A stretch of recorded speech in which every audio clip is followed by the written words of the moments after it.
Hi, and welcome to another edition of Strategic Business Insights.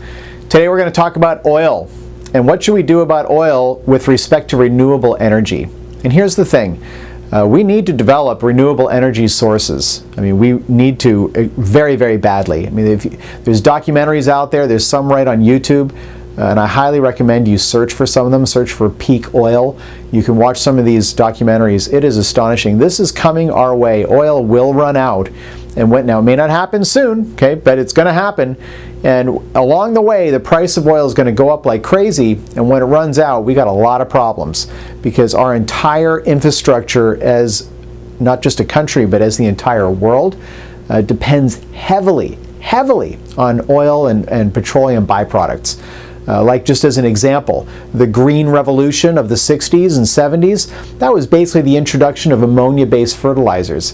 Ammonia-based fertilizers are a byproduct of oil. It's a petroleum byproduct. And it increases the harvest of land, listen to this, increases the harvest of land, depending on the crop and where it is on the world, on the earth, by up to 600%. Okay? That means that once oil is too expensive and those ammonia-based fertilizers are too expensive, that means that the yield, given a plot of land, is going to go down by like 80+%. Okay, we're going to end up with, less than 20% of what we had originally. That is very, very scary. What's coming our way. Now, with respect to renewable energy, as the price of oil goes up, the incentive is going to increase to find other renewable sources and develop those sources. Now, I would love to be able to say, look, we can just tax the heck out of gas and redivert that money into research. That does work, by the way. And the United States has almost no tax on gasoline. You go to any other developed nation around the world, in Europe or Canada or Australia or Japan, gasoline is way more expensive than it is here because they tax the gasoline.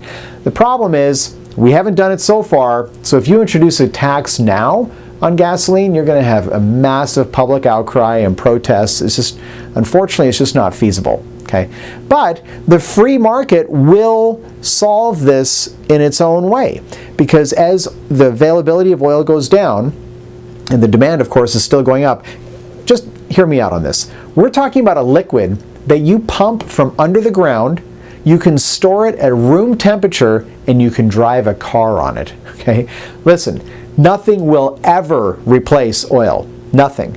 Nothing is as convenient and as energy rich as oil. Nothing else is going to replace it. Natural gas, all the petroleum byproducts, okay? So when the price starts going up, and it will, because when oil is less available, then the demand's going to keep going up because it is a miracle liquid. Oil is a miracle liquid. It has allowed the development of our entire globe for the past 100 years, and it's going to continue to fuel it for the next 100. But believe me, 100 years from now, the price of oil is going to be high.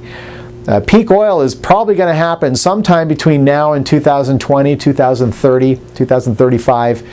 The peak oil, in terms of when the discovery of new oil, it peaked like back in the 70s. Okay, and now the amount of discovery is just going down and down and down. It's a bell curve.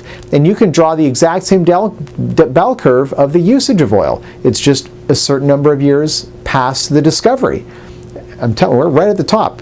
And it's going to start coming down the other side. So when it starts coming down the other side, the price is going to go up like crazy. We think it's expensive now with $4 or $5 a gallon. Let me tell you, when this thing starts, seeing $10, $15 a gallon of gas, it's going to, I don't know how fast it's going to get there, but it's going to come. And when it comes, the incentive is going to be there through the free market system to develop other forms of energy. Okay, alternative renewable energy sources. So the free market will provide for this. And there's another thing to note, by the way, is that people think, like we are not really drilling as much as we could in Alaska, okay, or off the coasts, particularly off the California coast, there's restrictions. Although, by the way, some people think Obama's been like anti-oil. The reality is that he's actually issued more licenses for oil drilling off the coast than his predecessor by a lot. So he's actually been pro-energy in a lot of ways.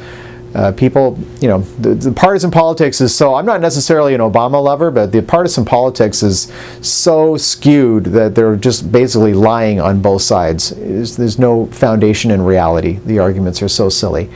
But in any case, to think that we're not eventually going to tap into those sources of oil is naive.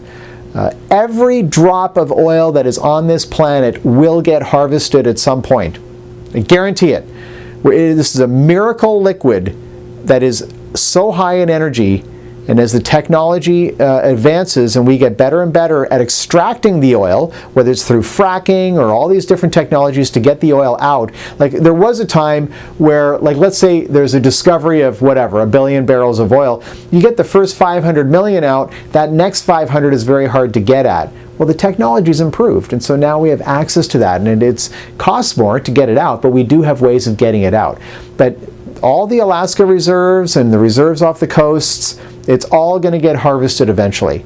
Sooner or later, all of that oil is going to get harvested. So just know that that's coming. I mean, the legislation isn't there today, but eventually, believe me, if it's like $10 a gallon gas, they're going to open up Alaska in a heartbeat, and it'll be public demand that forces the action. So all of that oil will eventually get harvested. But at the end of the day, the message behind this video is, look, nothing's ever going to replace oil, okay?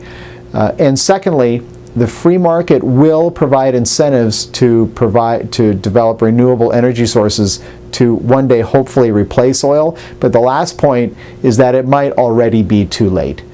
In terms of the damage that we've done to the planet and to the ecosystem, and the amount of energy that we rely on just to feed ourselves, like we're at 6.5, 7 billion people right now, but we're supposed to be at 9 billion by 2050. And again, keep in mind, when those fertilizers are no longer it's cost prohibitive to use them, the yield on the land is going to go down by up to 80% or even more in some cases.